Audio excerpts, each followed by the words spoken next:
So, my story begins before I even step foot in Boston.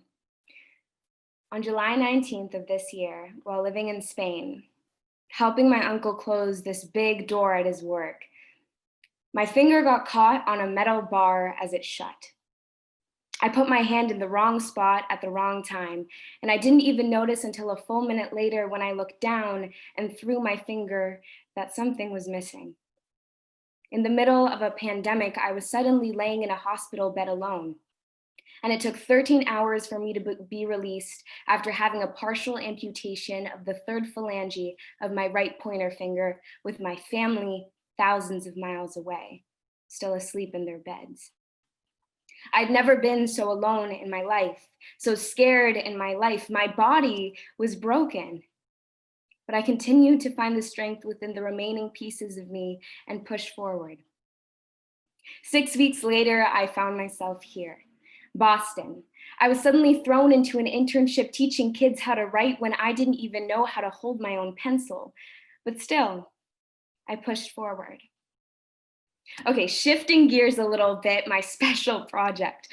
I've always found pride in my work ethic and applied my basic structure, having a vision, making a plan for all my action steps, and producing this A-plus product.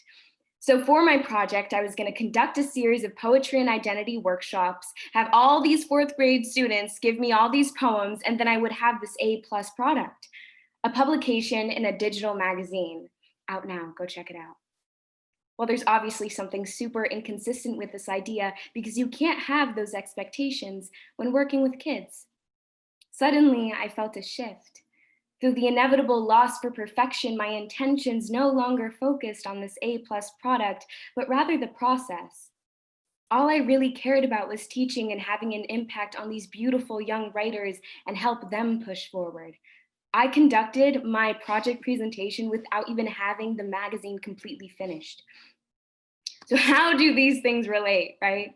So I came to realize that I was approaching my accident with this exact same mindset, my push forward.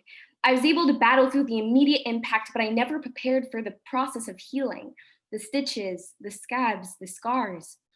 I created my growth into an action plan, making a schedule to meditate, run, do yoga, eat well, create a sleep schedule, and cry every other week or day. But no matter how strict I was with myself, I would never reach this A-plus product because I would never regain the missing piece of myself I left in Spain.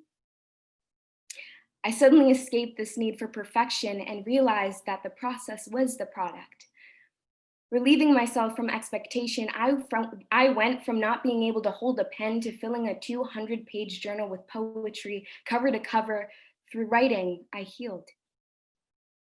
I urge all of you today to take a step back, question this A-plus mentality that we are all so focused on, and look at the greater journey.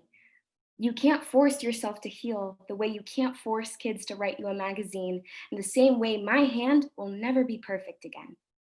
Shift your lens, your structure, to find the love within the in-between and let go of life's letter grades. Today, still healing, I continue to push forward, to write, just now in a different direction. Thank you.